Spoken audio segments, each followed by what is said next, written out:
Aquarians, let's see कि 7 अक्टूबर 2024 का divine message, goddess guidance, universal message क्या है।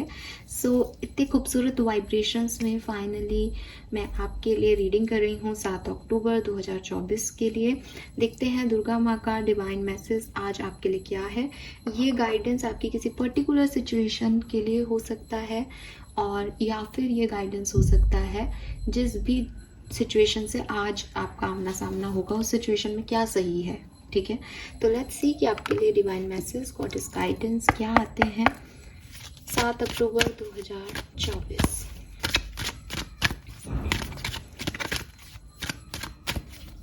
इतना मुझे डिवाइन सा मिल रहा है ना मैसेज, बिकॉज पीछे आरती की बेल मुझे रिंग सुन रही है। इट इज ब्यूटिफुल, बहुत प्यारी एनर्जी है। मुझे नहीं पता था कि ये अभी आने लग जाएंगी आवाज। चलिए लेट्स सी, देखते हैं कि क्या सब आपके लिए गाइडेंस आता है डिवाइन पावर्स की तरफ से, अम्बे मात की तरफ से क्या मैसेज आता है कुंभ राशि आपके लिए। Okay, we have transformation. You are experiencing enormous changes right now which bring great blessing. Transformation में भी आज के दिन आपको बहुत सारी बटरफ्लाई दिखें, specifically orange, yellow, white butterfly. Boundaries, love yourself enough to say no to others, demand on your time and energy. One last guidance for Aquarians.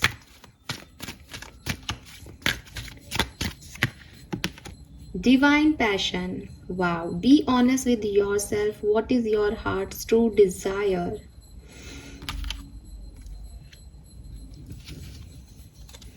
Bottom में है माँ सरस्वती, द आर्ट।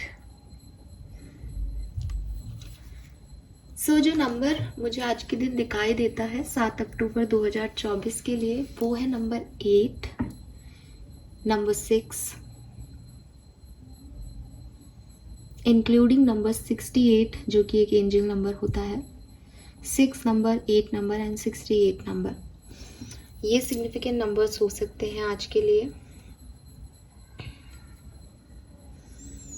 नंबर 2 और 222, 22 आपको बहुत देखने को मिल सकता है आज के दिन। बटरफ्लाई आपको देखने को मिल सकती है आज के दिन। वाइट कलर के फेदर्स अगर आपको दिख रहे हैं वो भी आपके लिए एक ब्लेसिंग है डिवाइन की। अगर आपको ये सब कुछ दिखता है तो आप कुछ और नहीं तो अपनी जिंदगी में जो कुछ भी हो रहा है, जो कुछ भी फेजेस में आप हैं, उनके लिए, उन एक्सपीरियंसेस के लिए, उन लर्निंग के लिए, चाहे वो आपको अच्छी लग रही है या बुरी, यूनिवर्स को धन्यवाद जरूर दें उस पर्टिकुलर टाइम पे, आपके लिए बहुत अच्छा होगा। यहाँ पे गाइडेंस क्या है एक्वेरियस। देखिए, सबसे पहला जो गाइडेंस आ रहा है वो है ना कहना सीखना। ठीक है, अब ना कहना एकदम से ऐसा लगता है कि अरे नेगेटिव हो जाएंगे हम तो। अच्छाई, महानता तो इसी में है कि हम हर व्यक्ति को कहें कि हाँ यस, जैसा वो चाहे हम करें ताकि हम लोगों को खुशी दे सके। बट यूनिवर्स में ये ऐसा नहीं होता। यूनिवर्स आपको आपके लिए गाइडेंस दे रहे हैं, ठीक है, और आपको ये कतई मानने की ज़रूरत नहीं है कि अगर किसी के लिए आप नहीं करेंगे तो उसका वो काम नहीं होगा। उसको अगर वो काम करवाना है यूनिवर्स को, बिकॉज जो कुछ भी हो रहा है वो यूनिवर्स की परमिशन से हो रहा है, तो अगर उसके लिए वो काम करवाना है तो वो काम होगा, ठीक है, और वो काम किसी और सोर्स से हो जाएगा। आपको ये परेशान होने की ज़रूरत नहीं है कि मुझे ही ये काम करना था, या तो ये आप उस काम का क्रेडिट लेना चाह रहे हो, या आप एक गलत फहमी में होगी यूनिवर्स में चीज़ें कैसे होती हैं। तो दोनों ही तरीके से यूनिवर्स मेरे थ्रू आपको ये गाइडेंस देना चाहते हैं एक्वेरियस की जब जब जिसके जो काम होने हैं वो होंगे। आप अगर आज थका महसूस कर रहे हैं, या अगर आज आप थका महसूस करो किसी चीज़ के लिए, या आपको ऐसा लगे कि यार आज नहीं है चीज़ें, ठीक है, मेरे पास रिसोर्सेस नहीं है, मेरे पास एनर्जी नहीं है, मेरे पास पैसा नहीं है। फॉर एग्जांपल कोई बैगर आ रहा है आपके पास, अब आप एक उस पे सर्किल पे रुके, आपने बैगर को पैसे दे दिए, दोबारा आप रुके, आपने फिर दे दिए, अब दोबारा आप रुक रहे हो, इतने बड़े शहर में रहते हो और आपको लग रहा है कि यार ये मुझसे मांग रहे हैं, गरीब है, मुझे इसकी मदद करनी चाहिए। आप ढूंढ रहे हो अपने बैग में, आप ढूंढ रहे हो गाड़ी में कुछ मिल जाए, आप बहुत बड़ा नोट मिल रहा है और आप उसको फिर वही दे रहे हो कि मेरे पास तो है नहीं। फिर आपको घर पे सामान लेके आना है, आपके पास अब पैसे ही नहीं है। नहीं, आई नो मैं ऐसा एग्जाम्पल दे रही हूँ, बस मेरे मुंह से निकला। तो ऐसी सिचुएशंस आपके साथ होती होंगी कि अच्छाई करना चाहते हो लेकिन उस पर्टिकुलर टाइम पे आपके पास वो सोर्सेज नहीं है, रिसोर्सेज नहीं है, तो इट्स ओके। इसको इतना ज़्यादा परेशान होने की ज़रूरत नहीं है कि अगर आप किसी को कह दो कि नहीं मेरे पास अभी नहीं है, या मैं नहीं दे सकती, अभी मेरे पास खुले नहीं है, या अभी मेरे को और काम है, या मैंने आज का जितना मेरे को 10 रुपये देना था मैं दे चुकी हूँ, तो अब मैं और आगे नहीं दे सकती, तो इट्स ओके, इट्स फाइन। आपको इतना परेशान होने की ज़रूरत नहीं है कि कोई मेरे से मदद मांगने आया था, मैं उसकी मदद नहीं कर पाई। या ये कोई बैगर नहीं, ये आपकी ज़िंदगी के लोग हैं जो आपसे आपकी एनर्जी मांग रहे हैं, आपसे आपका टाइम मांग रहे हैं, आपका साथ मांग रहे हैं किसी चीज़ में। किसी की मदद करना, किसी का साथ देना, किसी का सपोर्ट करना किसी भी तरीके से बुरे नहीं है, ठीक है, चाहे उस सामने वाले पर्सन के इंटेंशन अच्छे हैं या बुरे। लेकिन ये तब बुरे और गलत हो जाते हैं जब आपका अपने लाइफ पे अपने लिए समय ना हो, अपने लिए एनर्जी ना हो, आप बिल्कुल थके हुए हो, आप काम से लौटे हो एंड सडनली कोई आ जाए कि अरे यार मेरे साथ वहाँ चलना, मेरे को बहुत सारा काम है, तो आप ना कह सकते हो। ज़रूरी नहीं है कि आपको थक हार के, मन को मार के उसके साथ कहीं जाना है, फिर बाद में कहना है वो मुझे ले गया था, वो मुझे ले गई थी वहाँ पे, उसने 1 घंटा ख़राब कर दिया। अब आप किसी का अच्छा कर ही नहीं पाओगे, आप इतना फ्रस्ट्रेटेड और आपके इंटेंशन इतने लो हो जाएंगे, एनर्जी इतनी लो हो जाएगी, तो उसको पुण्य नहीं मिलेगा कि उसका कोई काम हो गया, उसको नेगेटिविटी मिलेगी कि उसने आपका इतना टाइम ले लिया, ठीक है। सो ना कह देना गलत नहीं होता हर बार। इवन अगर आप अच्छा फील कर रहे हो लेकिन आप मेंटली नहीं करना चाहते उस काम को, तो भी अगर आप मना कर रहे हो किसी को आपकी अपनी पर्सनल एनर्जी की वजह से, तो भी वो गलती में काउंट नहीं होता है, ठीक है। जब तक आपका इंटेंशन किसी को हर्ट करना नहीं हो, कि आप किसी का काम इसलिए नहीं कर रहे कि इसका नुकसान हो, राइट, आप किसी का काम इसलिए नहीं करवा रहे बिकॉज आपको ऐसा लग रहा है कि मैं नहीं करूँगी ना तो होगा ही नहीं इसका काम, ये इंटेंशन मायने रख रहे हैं। आप अगर थके हुए हो और आप उसका काम नहीं करवा रहे, आप कह रहे हो यार प्लीज़ मैं देखती हूँ कोई और तेरा काम कर दे, तो मैं नहीं कर पाऊँगी, इट्स ओके। यूनिवर्स को आपके इंटेंशन दिख रहे हैं कि आप करना चाहते हो but you don't have time और एनर्जी फॉर दिस। तो ना कहना गलत दिख सकता है लेकिन हमेशा होता नहीं है। पहला मैसेज, पहला गाइडेंस। इसी कार्ड का एक दूसरा मैसेज आता है कि हर किसी को एंटरटेन मत करो, ठीक है। आपकी अपनी एनर्जीज हैं, आपको अपने आप को आगे रखना है, सर्व करना है लोगों को, लेकिन हर व्यक्ति की एनर्जी से कनेक्ट होगे, हर व्यक्ति के लिए अच्छा सोचने लगोगे तो सब आपकी एनर्जी से कनेक्ट होते जाएंगे और आपकी एनर्जी ड्रेन हो जाएगी। इस दुनिया में हर तरह का व्यक्ति है, ज़रूरी नहीं है कि कोई चिल दिख रहा है तो वो चिल है, ज़रूरी नहीं है कोई हैप्पी दिख रहा है तो उसकी एनर्जी बहुत जॉयस है, नहीं। मे बी वो अंदर से किसी को गाली वाली दे रहा हो, फ्रस्ट्रेटेड हो, ऊपर से दिखावा कर रहा है। जब वो एनर्जी आपसे जुड़ेगी तो आपको उसकी रियल एनर्जी कैच होगी, ठीक है, तो आप भी ऐसे हो जाओगे नेगेटिव से। तो यूनिवर्स आपसे सिर्फ इतना सा कह रहा है कि मेक द बाउंड्रीज, अपने चारों तरफ एक हल्की फुल्की बाउंड्रीज बना के चलें। ये इतनी रिजिड नहीं होनी चाहिए कि आप अप्रोच करने में खुद को ही लग जाए, हर्ट हो जाए इन बाउंड्रीज की वजह से। ये कोई लक्ष्मण रेखा नहीं होनी चाहिए जिसको क्रॉस करना ही नहीं है। फ्लैक्सिबल बाउंड्रीज रखें कि जब तक मेरी इच्छा है तब तक ये बाउंड्रीज हैं, जिस दिन मुझे लगेगा मुझे ये बाउंड्रीज हटानी है मैं इनको तुरंत जो है हटा सकती हूँ अपने हिसाब से, लेकिन बाउंड्रीज होनी चाहिए। बाउंड्रीज आपका एक कैरेक्टर, बाउंड्रीज आपका एक स्टेबिलिटी मेंटेन करती हैं, एक डिसिप्लिन मेंटेन करती है, ठीक है। तो ये बाउंड्रीज बहुत ज़रूरी है। अभी ये बाउंड्रीज जनरल हो सकती है दैट मैं मेरी लाइफ में ऐसा नहीं करती हूँ तो मैं नहीं करूँगी, चाहे दुनिया में कोई भी व्यक्ति आकर के मुझे कितना भी लालच दे ले, तो ये मेरी बाउंड्री लाइन है, ये मेरे आप संस्कार बोल लो इनको, आप मेरी सोसाइटी, मेरी कम्युनिटी में कोई ट्रेडिशन बोल लो, बट मैं ऐसा ही करती हूँ। मैं शराब नहीं पीती तो मैं नहीं पीऊँगी, चाहे मैं किसी की कॉकटेल पार्टी अटेंड करने चली जाऊँ, बट मैं नहीं पीती तो मैं नहीं पीती, राइट। मैं लोगों को देख सकती हूँ, उनको संभाल सकती हूँ, और वहाँ पे सब लोगों को चिल करते हुए एंजॉय करते हुए देख रही हूँ कि वो नशे में कितने भयंकर हो जाते हैं। बट मेरी बाउंड्रीज है कि मैं को नहीं ड्रिंक करना है। मैं उन्हें जज भी नहीं कर रही दैट वो गलत है कि सही है, मुझे वो भी गलत है कि मैं उनको जज करूँ, लेकिन मुझे मेरी बाउंड्रीज पता है, राइट। मुझे जल्दी घर आना है टाइम से, तो मुझे घर आना है। मैं मेरी फन में एन्जॉयमेंट में थोड़ा भी टाइम ज़्यादा नहीं दे सकती कि मुझे अच्छा लग रहा है तो क्या हो गया, आज 8 से 10 बज जाएंगे घर में जाने में, क्या फ़र्क पड़ रहा है, वहाँ घर जाके सोना ही तो है। नहीं, वो मुझे पता है कि मुझे टाइम पे ही काम करने हैं अपने। तो ये मेरी बाउंड्रीज़ हैं, ठीक है, जिन्हें मैं अपने फ़न के लिए, दूसरों के फ़न के लिए, अपनी इच्छाओं के लिए, दूसरों की इच्छाओं के लिए नहीं तोड़ना चाह रही फ़िलहाल, तो मैं नहीं तोड़ूंगी, राइट। सो ये जो चीज़ें हैं, आपको अपने तरफ हेल्दी बाउंड्रीज बनाने को कहा जा रहा है। बट अगेन एक हेल्दी बाउंड्री होना बहुत ज़रूरी है, और ये जो हेल्दी वर्ड है ये इसमें बहुत सिग्निफिकेंट है कि ऐसा नहीं हो कि कल को किसी को कोई इमरजेंसी सिचुएशन पड़े एंड आप अपनी बाउंड्रीज में ही रह जाओ, ठीक है। तो इमरजेंसी में आप बाउंड्रीज तोड़ सको, अपने लिए कभी जी सको, ऐसी बाउंड्रीज, फ्लेक्सिबल बाउंड्रीज होनी चाहिए। क्या ये सेल्फिश लग रहा है सुनने में, तो इट्स ओके, बट यही गाइडेंस आ रहा है आपके लिए। Then we have divine passion. So universe आपको कह रहे हैं that you have that energy, okay. ये ऐसी एनर्जी है जिसमें एक डिवाइन इन्फ्लुएंस है, डिवाइन सिग्निफिकेंस है। कि डिवाइन क्या है, डिवाइन पावर्स को आप कैसे देखते हो? आज आप डिवाइन एनर्जीज चेक कर रहे हो, ये क्या समझते हो आप?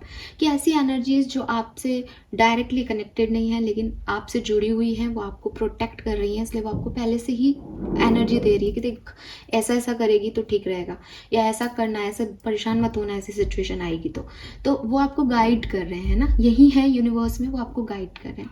अब ये जो एनर्जीज हैं जो आपसे जुड़ नहीं पा रही डायरेक्टली, लेकिन वो ऐसे आपको देख रही हैं, कनेक्ट कर रही हैं, वो पावर्स, वो एनर्जी आपके अंदर है, ठीक है। यानी आप अंदर हैं कह लो, या आपसे जुड़ी हुई है कह लो, मान लो वो आपके आसपास है। अब आपको मेरी ज़रूरत नहीं है कि मैं कार्ड निकाल के आपको कहूँ कि देखो वो आपसे कह रहे हैं, यूनिवर्स या डिवाइन आज आपसे कह रहे हैं दैट आप जो है वो बहुत इमोशन से बने हुए इंसान हैं, और वो आपसे कॉन्शियसली, अनकॉन्शियसली, सबकॉन्शियसली कनेक्टेड हैं। अगर आप चाहते हो कि आपकी इच्छाएं पूरी हों, अगर आप चाहते हो दैट मैं ये अपनी ज़िंदगी से चाहता हूँ, मैं ये सक्सेस चाहती हूँ, मैं ऐसा पार्टनर चाहता हूँ, मैं ऐसी पार्टनर चाहती हूँ, तो डायरेक्टली ऑनेस्टली उस डिवाइन पावर पे विश्वास करें और उससे कनेक्टेड रहें।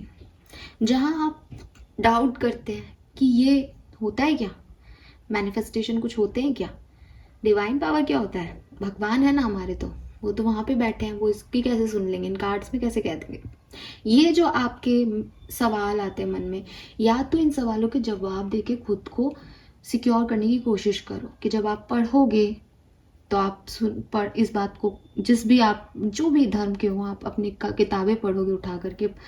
मैं हिंदू धर्म की हूँ तो मैं वेद पुराण, गीता या भगवत पुराण अगर पढ़ती हूँ तो वहाँ मुझे परम तत्व लिखा हुआ दिखता है कि हाँ कोई एक ही जो है वो परम तत्व है, बाकी सब उनसे निकले हुए हैं, जैसे आप और मैं निकले हुए हैं, ऐसे आपकी बुक्स में भी कुछ लिखा होगा। तो मैं उस परम तत्व की बात करूँ कि जो भगवान भी जहाँ से निकले हैं, उस मेन परम तत्व की जो एनर्जीज हैं वो आप के चारों तरफ हैं, हमेशा रहती हैं, ठीक है।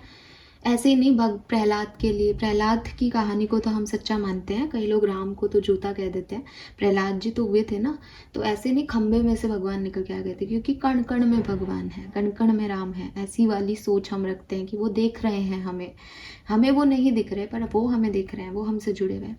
तो ऐसी सिचुएशन में वो आपको कह रहे हैं कि तुम चाहते क्या हो, ऑनेस्टली मुझे बताओ।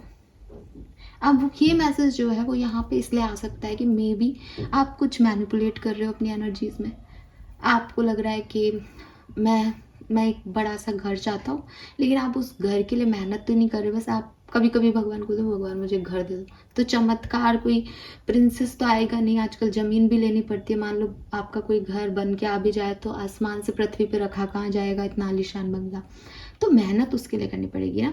तो कहीं ना कहीं ऐसा मैनिपुलेशन और ऐसे सपने दिख रहे हैं जिनका रियलिटी से सामना नहीं है, जिनकी कोई मतलब बस लोगों ने सुन लिया मैनिफेस्टेशन होते हैं तो चलो मैंने भी एक मैनिफेस्टेशन बोर्ड जो है क्रिएट कर लिया, मेरा उससे कोई लेना देना नहीं है, मैं उससे लिंक नहीं कर पा रही या लिंक नहीं कर पा रहा, मुझे वो एक्चुअल में चाहिए भी नहीं, आई हैव घर और पहले से ही, तो मेरे लिए वो सपना क्या है, मेरा वो सपना है कि नहीं है, मैं वो चाहती भी हूँ या नहीं हूँ, नहीं भी मिलेगा तो भी ठीक हूँ ना, तो क्यों मिलेगा। इसलिए एक ऑनेस्टी आपके सपनों को लेके कि ये मेरी ज़रूरतें हैं, ये मैं दिल से चाहती हूँ, दिल से चाहते हो तो उसके लिए काम करो, मेहनत करो, मेहनत का ही फल आपको एट द एंड मिलेगा, कर्मों का ही फल आपको एट द एंड मिलेगा, ठीक है। जो भी ब्लेसिंग्स आपको मिलती है, आप देखोगे कि 1 साल पहले कोई मेहनत की थी, वो ब्लेसिंग सडनली जो है फुलफिल हो गई इस साल। क्यों हो गई, कि भाई आपको मिलनी थी ब्लेसिंग, तो आप ही ने जो कर्म किए थे उन्हीं के थ्रू आपको मिल गई। इसलिए कर्मों का अपना महत्व है। आप सोचो मैं बैठ जाती हूँ मुझे मिल जाएगा ना, नहीं मिलेगा। या फिर आपने कोई पहले पुराने ज़माने में किया होगा कोई टास्क, तो वो आपको आज मिल जाएगा, लेकिन मिलेगा कर्मों का ही, दिखेगा हिसाब किताब कर्मों का ही। तो काम करोगे तो मिलेगा, और जो काम कर रहे हो वो आपके सपनों से जुड़ा होना चाहिए। तो एक ऑनेस्टी डिवाइन आपसे चाहते हैं कि एक्चुअली में व्हाट यू वांट, ठीक है, उसको ऑनेस्टी से उनके सामने रखो। आपके दिल की ट्रू डिज़ायर्स, आपके एक्शन सब जो है वो तब मैनिफेस्ट होंगे जब आप एक ही ऑथेंटिक व्यू में उनको जाने दोगे। आप सोच रहे कुछ हो, कर रहे कुछ हो, चाहते कुछ हो, ये जो आपका ऑरा है इस समय, इसको वैनिश करो, इसे ख़त्म करो। नए तरीके से जो आप सोच रहे हो वही आप करो, जो आप कर रहे हो वही आपका डिज़ायर होना चाहिए, जो आपका डिज़ायर है उसी की तरफ आगे बढ़ो तो सक्सेस मिलेगी, ठीक है।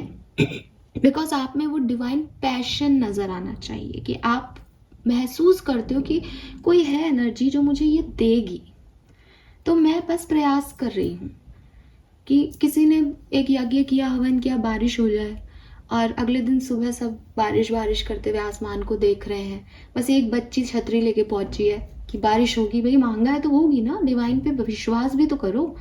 तो उसको पता था कि जो है, तो उसने एक्शन भी वैसा ही किया कि अरे बारिश होगी यार, ठीक है। तो किसी को पैसा चाहिए कि भाई मेरे को तो पैसा चाहिए, टैक्स वैक्स पहले से भरने लग गई कि अरे हाँ यार पैसा आएगा अकाउंट में तो टैक्स तो देना ही पड़ेगा, एकदम से पूछेगी सरकार कहाँ से आ गया, तो विश्वास, फेथ, फिर आएगा भी, ठीक है। Then we have transformation. अब ट्रांसफॉर्मेशन अगेन आपको कहता है कि देखो चेंज चल रहा है आपकी लाइफ में, चेंज आ रहा है, चेंज आपकी सोच में आ रहा है, चेंज आपके लाइफ स्टाइल में आ रहा है, इस चेंज को एक्सेप्ट करो, ठीक है। फॉर एग्जाम्पल अगर आप किसी नई जगह शिफ्ट हो गए, मान लो आपको एक शिफ्ट ऑफ प्लेस हो किसी वजह से हो गया, आपने नौकरी ले ली कहीं और शहर से बाहर, अब आप एक नए शहर में हो, चेंज आ गया आपकी ज़िंदगी में। अब इस चेंज के साथ ढलो, जिस भी शहर में हो उसकी तरह तैयार हो, वहाँ के लोगों क्या खाते हैं वो खाओ, वहाँ के लोगों का कैसा ड्रेसिंग सेंस है वैसे पहनो, उठो बैठो, उस चेंज को अपने अंदर आने दो। ये चेंज आपकी ग्रोथ है। आप एक नए सिटी की लैंग्वेज सीखेंगे, आप एक नए सिटी का पहनावा सीखेंगे, आप एक नए सिटी में लोग कैसे हैं उनसे बातचीत करना सीखेंगे। तो ये जो चेंज है इसे एक्सेप्टेंस दो। मान लो ये शहर का चेंज नहीं है जहाँ आपको इतना सब कुछ करना हो, मान लो कि आप पुराने टाइम में आज से 3-4 साल पहले आप किसी सिचुएशन के बारे में कुछ और सोचते थे, अब आपकी राय बदली है कि नहीं यार मैं बहुत बदल गई हूँ अब, और मैं बहुत मेच्योरिटी से चीज़ों को हैंडल कर रही हूँ, किसी भी कारण से अगर आपको ऐसा लगता है, देन आप हर चीज़ की एक प्लेफुल एनर्जी को समझने की कोशिश करो कि अगर मैं पहले होती तो मैं इसमें क्या सोचती, लेकिन मैं अब ये नहीं सोचूंगी, अब मैं बहुत समझदार हूँ, अब मैं ये करूँगी। तो आपको हर चीज़ का एक फर्स्ट साइड, प्लेफुल साइड, और एक मेच्योर साइड, दोनों पता होने चाहिए। तो ये चेंज को आपने स्वीकार किया कि हाँ मैं मेच्योर हुई, तो अब मैं मेच्योरिटी से चीज़ों को देखूंगी, जान के देखना चाहती हूँ कि क्या है इसका दूसरा साइड, दूसरा पहलू, जो आज से 3 साल पहले मैं नहीं देख पाती थी। तो जो चेंज आपकी लाइफ में आ रहे हैं वो सुंदर है, आप उनसे भागो मत, आप उन्हें आने दो और उस ट्रांसफॉर्मेशन में रंगो। जैसे कैटरपिलर जो है जब बटरफ्लाई बनता है तो उसकी लाइफ, उसकी बॉडी में बहुत सारे चेंजेस होते हैं, उसे पेन भी होता है, डेथ एक्सपीरियंस होता है उसे पूरा कि मर गया यार अब तो, लेकिन सडनली वो जब झिल्ली हटती है उसके चारों तरफ की मेम्ब्रेन फटती है, दर्द होता है उसको, कोई भी चीज़ आपकी बॉडी से कट होगी तो दर्द तो होगा ना, तो उसको भी बहुत दर्द होता है, लेकिन जब वो सारा दर्द सह करके सोचता है कि अब बस ये मेम्ब्रेन फटेगी और मैं मोक्ष मिल जाएगा मुझे, लेकिन जब वो फट के पूरा बाहर आता है तो वो एक बटरफ्लाई होता है, ज़्यादा खूबसूरत, ज़्यादा रंगीन। बट उसने उस चेंज को एक्सेप्ट किया। जो एक कट उसकी मेम्ब्रेन पे आया, उसने उस दर्द को सहा कि हाँ ठीक है, पूरा कटने दो इसको, राइट। सो ये चीज़ आपको भी करनी है कि इस एक्सेप्टेंस को, इस चेंज को एक्सेप्टेंस देनी है बेसिकली। एंड अगर आप क्रिएटिव हो, अगर आपको म्यूज़िक में इंटरेस्ट है, अगर आप अच्छे आर्टिस्ट हो, देन डू इट। इस अपनी आर्टिस्टिक एनर्जी को, म्यूज़िक एनर्जी को बाहर लाओ, अच्छे गाने सुनो। किसी गाने के लिरिक्स आपको बहुत कुछ कहेंगे, किसी पेंटिंग में जो पेंटिंग है वो आपसे बात करेगी। नेचर, प्लांटिंग अगर आपको शौक है, नेचर आपसे बात करेगा। आपके घर में लगे हुए कोई आर्टिस्टिक पोस्टर या इमेजेस आपसे बातचीत करेंगी। तो अगर आप में वो टैलेंट है, उसको बाहर लाओ, उस क्रिएटिविटी को बाहर लाओ, एक्सप्रेस करो उसके थ्रू अपने आप को। लेट्स सी कि आपका डिवाइन मैसेज, गॉडेस गाइडेंस क्या है 7 अक्टूबर 2024 के लिए। ओ माय गॉड, ओके, तो मैंने ये चेंज किया ना, तो यहाँ पे दूसरी चिट आ गई है। पहले मैं यहाँ से आपको बताती हूँ, फिर ये भी बता दूँगी, कोई प्रॉब्लम नहीं है, सब अपन घर घर के ही हैं। सो ये है आपका कार्मिक मैसेज। मैंने ना इनको चेंज कर दिया, जैसे दिखते हैं ना, मैं समझ ही नहीं पाई क्या।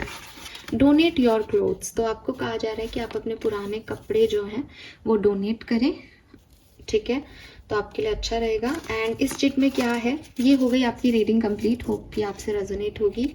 इस चिट में जो है वो सॉन्ग्स हैं। जब मैं पहले लव रीडिंग करती थी, तो लव रीडिंग में कुछ कि आपके पार्टनर आपको क्या सॉन्ग देना चाहते हैं, तो चांद सी महबूबा हो मेरी कब ऐसा मैंने सोचा था, एक पुराने ज़माने का गाना है ये, वो सॉन्ग जो है वो यहाँ पे आया है। मैं अभी बात कर रही थी कि किसी गाने के लिरिक्स आपसे कनेक्ट हो सकते हैं। आप ये गाना सुनिएगा, आज मेरी तरफ से सुन लीजिएगा, थोड़ा सा टाइम निकाल के, 1-2 मिनट का गाना होगा, ठीक है। एंड जो कर्मा रिलीजिंग मैसेज है, that is donate your clothes, अपने कपड़े दान में दीजिए, ये आपके लिए अच्छा होगा। Fine, this is all for you, hope ये आपसे रेजोनेट होगा। Bye bye.